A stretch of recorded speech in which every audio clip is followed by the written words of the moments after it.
पिछले वीडियो में हमने आरबीआई के न्यूज़ के जनवरी से लेके अक्टूबर 2022 तक के न्यूज़ के वीडियो पार्ट 1 देखा था। इस वीडियो में हम पार्ट 2 की चर्चा करेंगे, यानी रिमेनिंग मंथ्स के इम्पोर्टेंट वन लाइनर्स की चर्चा करेंगे। आरबीआई का एस्टेब्लिशमेंट हुआ था 1 अप्रैल 1935 को। गवर्नर आरबीआई के कौन है? वो शक्तिकांता दास, और अभी के वर्तमान डेप्यूटी गवर्नर 4 जो हैं वो है टी रविशंकर, एम के जैन, एम डी पत्रा और एम राजेश्वर राव। तो चलिए शुरू करते हैं। सबसे पहले छठे महीने यानी जून महीने से शुरुआत करते हैं। How many person have been appointed as part time non official directors on the central board of RBI. So how many persons have been appointed as a part-time non-official directors किस पर? Central board of RBI. So central government has nominated Anand Gopal Mahindra chairman of Mahindra group, Venu Srinivasan TVS Motors chairman, Pankaj Raman Bhai Patel Zydus Life Science chairman, and Ravindra Dholakia is the IIM Ahmedabad's ex-faculty as a part-time non-official directors of the Central Board of RBI। ठीक है, सो कौन कौन है? आनंद गोपाल महिंद्रा, वेणु Srinivasan, Pankaj Raman Bhai Patel and Ravindra Dholakia. Next है, RBI has lifted the restriction impose on Mastercard on 16 June sighting improvement in compliance. RBI ने Mastercard पे restriction जो डाला था वो हटा दिया है अब। Next, Mufin Finance has received in principle RBI approval for issuance of semi-closed prepaid payment instruments। So, Mufin Finance को अप्रूवल मिल गया है आरबीआई की ओर से सेमी क्लोज प्रीपेड इंस्ट्रूमेंट्स को इशू करने के लिए। By which year? कौन से ईयर से? RBI increase the number of digital payment transaction by 3 times and curb the volume of check-based payments to less than 25.25% of total retail payments. So by 2025, RBI increases the number of digital transaction by more than 3x. ठीक है? Next, what is the new timeline recommended by RBI for implementation of few provisions under its master directions on credit card and debit card issuance? So 1st October 2022 is the new timeline recommended by RBI for implementation of few provisions under the master directions on credit card and debit card issuance. After revising additional factor authentication AFA का फुल फॉर्म क्या है? Additional factor authentication limit for E mandates on cards, prepaid payment instruments and UPI for recurring transaction by RBI. What is the new limit? 15,000 per transaction. Now new limit is 15,000 per transaction for additional factor of authentication e-mandate. Next, छठे महीने यानी जून महीने की news still continuing है, ऐसा नहीं कि ख़त्म हो गया है पिछले पेज पे। According to the annual report data of RBI, what is the current size of the current central banks balance sheet during 2021-22. So according to the annual report data of the RBI, what is the current size of the central bank's balance sheet? central banks की balance sheet की current size क्या मतलब current size क्या थी 21-22 में? So 61,90,302 crore rupees, यानी ये 61,90,302 crore rupees था। ठीक है। Next, RBI has launch 2021-22 round of annual survey on foreign liabilities and asset of mutual funds and asset management companies. So RBI ने लॉन्च की है 2021-22 के राउंड की annual survey. Next, RBI has released the provisioning guidelines for outstanding loans extended by NBFC upper layer. These guidelines shall be effective from 1st October 2022. NBFC upper layer. Next, what is the theme of RBI's first global hackathon? तो RBI की पहली ऐसी global hackathon जिसका नाम है हर्बिंगर 2021, उसका theme क्या रहा है? तो उसका थीम है स्मार्टर डिजिटल पेमेंट्स। ठीक है। Next, according to the RBI, how many point of sale, mobile point of sale, and physical devices were deployed across the country under the Payment Infrastructure Investment Fund (PIDF) Payment Infrastructure Development Fund scheme on 30 April 2022? More than 4.11 lakhs. So according to Reserve Bank of India, how many POS? तो more than 4.11 lakh POS. Next, Omni Card become the first RBI licensed PPI to launch cash withdrawal using RuPay powered card from the ATMs across the country. So ऐसा कौन सा पहला company बन गया है? तो omni card ऐसा पहला कंपनी बन गया है जो RBI का लाइसेंस प्राप्त कर गया और उसने कैश विड्रॉल फैसिलिटी भी रुपे कार्ड के द्वारा फैसिलिटी दे रहा है.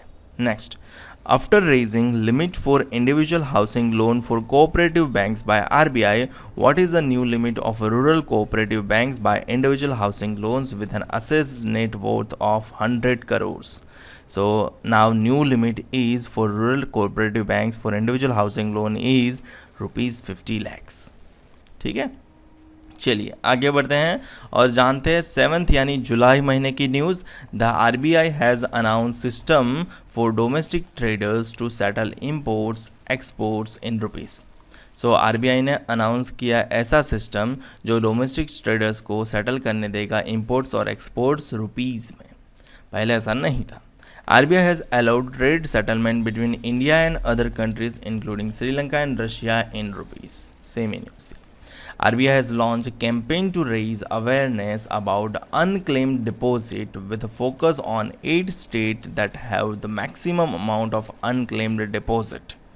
जो unclaimed deposit है उसको क्लेम करने के लिए RBI ने कैंपेन लॉन्च किया है awareness. Next, RBI has issued final guidelines for urban cooperative banks accepting NS Viswanathan's committee's recommendation to implement 4-tiered regulatory framework among others. What is the revised minimum capital adequacy ratio for urban cooperative banks for deposit of above 100 crore? So revised minimum CAR यानी capital adequacy ratio for UCB यानी urban cooperative banks is 12% for deposit above 100 crore. अगर आपका 100 करोड़ से above deposit है तो आपका revised capital adequacy ratio 12% urban cooperative bank के लिए. ठीक है, चलिए आगे बढ़ते हैं और 7वें महीने की न्यूज़ स्टिल खत्म नहीं होती. सो जुलाई महीने की न्यूज़ कंटिन्यू करते हैं. Muthoot Finance has received approval from the RBI to open 150 new branches across the nation. Muthoot Finance को अप्रूवल मिल गया, 150 से ज़्यादा वो ब्रांच खोल सकते हैं. Piramal Enterprises has received non-banking finance company NBFC business license from RBI. RBI has granted the license under Section 45IA of Reserve Bank of India Act 1934. So Piramal Enterprises has received non-banking finance company businesses license. Next, Razorpay, Pine Labs, Stripe, Firstpay have received in principle approval from RBI for the payment aggregator license. So payment aggregator license के लिए Razorpay को मिल गया, Pine Lab को मिल गया, Stripe को मिल गया, OnePay को मिल गया. अगली news, RBI has renewed its statement of commitment to FX Global Code, a compliance of based market practices formulated by central bank worldwide. RBI ने रिन्यू किया उसका स्टेटमेंट ऑफ कमिटमेंट किसके साथ? To the FX global code, a compliance of based market practices formulated by central banks worldwide. अगली news है RBI and Bank of Indonesia ने MOU sign किया to expand cooperation in payment system. Payment system के cooperation में सहभाग में आगे बढ़ाने के लिए डिजिटल फाइनेंशियल इनोवेशन में, एंटी मनी लॉन्ड्रिंग में और कॉम्बैटिंग एंड फाइनेंसिंग टेररिज्म में AML CFT. तो इन सब में हम आगे कोऑपरेशन रखेंगे और अपना एक्सपांशन करते रहेंगे. Next, according to the latest report released by RBI, what is the foreign exchange reserves of India? So $572.7 billion is the as of right now foreign reserve exchange. Next, As per the RBI report, the amount involved in fraud case reported by public sector banks has been reduced to 32404 crores in the last fiscal year from 28,884 crores in 17-18. ठीक है, RBI ने अलो कर दिया IDI bank के bidders को कि वो 40% से ज़्यादा का स्टेक रख सकते हैं। ठीक है, चलिए आगे जानते हैं अगस्त महीने की न्यूज़, 8वां महीना यानी अगस्त। 82 lakhs on Bengaluru based Jupiter Capital Private Limited for breach of norms, submission of credit information. So 82 lakh क्या है? फाइन है जो जुपिटर कैपिटल प्राइवेट लिमिटेड पे लगाया गया।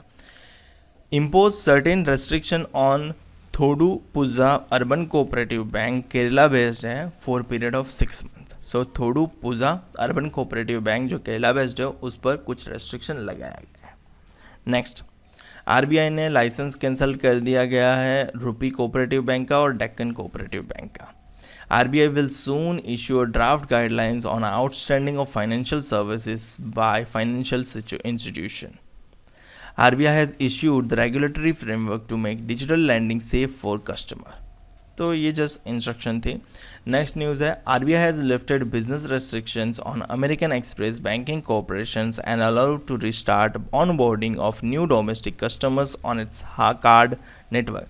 सो आरबीआई ने बैन लगाया था अमेरिकन एक्सप्रेस पे भी कार्ड नेटवर्क का नए कस्टमर वो लोग ऐड नहीं कर सकते, बट अब उन्होंने वो रेस्ट्रिक्शन हटा दिया है, तो अब अमेरिकन एक्सप्रेस वापस से डोमेस्टिक कस्टमर ले सकते हैं। RBI has become the net seller of the US currency in June 2022 after selling how much amount of net basis?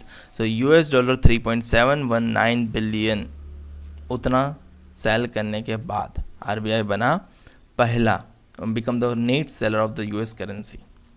As per the report by RBI, bank credit growth has been accelerated by how many percentage in the quarter ended June 2022? 6% from June 2021। यानी पिछले साल जून 2021 में 6% था, इस साल जून 2021 में 14.2% हो गया, तो इतना सा बढ़ गया। Next, SBI has joined account aggregator framework of RBI to boost regulated financial data sharing system. So SEBI security exchange board of India, शायद मैंने एसबीआई बोला पहले, है ना, okay, it's my mistake. SEBI security exchange board of India ने join किया account aggregator framework RBI के for to boost the regulated financial data sharing system. चलो अगले महीने की न्यूज़ बात करते हैं, 9वें महीने यानी सितंबर महीने की। As per the data release by RBI during the first quarter of 2022-23, pricing index for homes in India has been grown by 3.5% year on year. Next news है as per the RBI data service exports of India have increase by, service export increase हुआ है 20.2% year on year, $23.26 billion in July 2022। 36 lakhs की penalty लगाई गई Industrial Bank of Korea पे for non compliance with regulatory norms, और RBI ने Lakshmi cooperative bank का licence रद्द कर दिया गया जो महाराष्ट्र बेस्ड है। RBI has launch pilot project end to end digitisation of KCC lending. Next है RBI governor T Ravishankar has announced government will launch central bank digital currency CBDC, central bank digital currency. क्या है full form? Central bank digital currency, याद रखना, by end of 2022। Next है RBI has selected HDFC bank, Precision Biometric India for testing their on-tap retail payment application under the regulatory sandbox। So RBI ने on-tap retail payment regulatory sandbox के लिए HDFC bank और Precision Biometric India को select किया है। अगली news है RBI has decided to remove Central Bank of India from PCAF यानी Prompt Corrective Action Framework। Next, September 2022, RBI facilitated the bankers of district on which district by achieving 100% digitization of banking operation, Leh district. So 100% digitization हो चुका है banking operation का, कौन से district का? Leh district का। UCO bank received RBI's approval to open a special Vostro account, Gazprom bank of Russia for trade settlement in Indian rupees. So कौन सा बैंक पहला बना जिसको मिला special Vostro account? So UCO bank को received हुआ RBI का special Vostro account open करने का मौका। Next, this is the first bank to receive RBI's approval after RBI's decisions to allow Indian bank to settle trade in Indian currency in July। सो ये UCO bank के लिए ही था, ये पहला bank है जो रिसीव करता है ये वाला अप्रूवल, यूको बैंक। ठीक है, चलिए आगे बढ़ते हैं। As of 31st August 2022, as per the RBI data, how much amount of FDI of Inc has been recorded by July? So FDI का कितना रिकॉर्ड हुआ? $1.11 billion as of July 2022. As per the official data of RBI, Indian foreign exchange forex reserves has been declined, कम हुआ है by week ending in August 26, 2022। तो कितना decline हो गया है? $561 billion। अगली न्यूज़ 10वें महीने की यानी अक्टूबर महीने की न्यूज़ होगी, यह आखिरी स्लाइड होनी चाहिए। कैंसिल कर दिया है आरबीआई ने लाइसेंस सेवा विकास कोऑपरेटिव बैंक पुणे का। What is the name of super tech initiative जो आरबीआई ने हाल ही में लॉन्च किया है, गवर्नर शक्तिकांत दास के द्वारा लॉन्च हुआ है, तो उस इनिशिएटिव का नाम है दक्ष, DAKSH। फिर क्या है? Kaynet has received in principle approval from RBI to operate as NBFC यानी non banking financial company account aggregator. तो Kaynet को ये अप्रूवल मिला है। Next, RBI has raised minimum capital requirement for setting up of asset reconstruction company। यानी आपको asset reconstruction company बनाना होगा तो उसके लिए जो minimum capital requirement रहेगी वो अब 300 करोड़ कर दी गई है 100 करोड़ से। ठीक है, पहले 100 करोड़ थी, अब 300 करोड़ कर दी है। As per the new direction of RBI regarding appointment of internal ombudsman for all credit information companies, every CIC must appoint internal ombudsman for fixed term of 3 to 5 years। So internal ombudsman हर एक credit information companies को appoint करना है और उसकी fixed term 3 to 5 years तो minimum होनी ही चाहिए। Next, RBI has released a concept note on CBDC create awareness about digital rupees. तो CBDC का फुल फॉर्म क्या है? Central bank digital currency is the full form of CBDC। RBI has lifted ban on Tamil Nadu mercantile bank, जिसको short में TMB भी बोलते हैं, after 3 years which prevented from banker from opening new branches. So इनको न्यू ब्रांचेस ओपन करने पे restriction था, अब वो बैन हटा लिया गया है।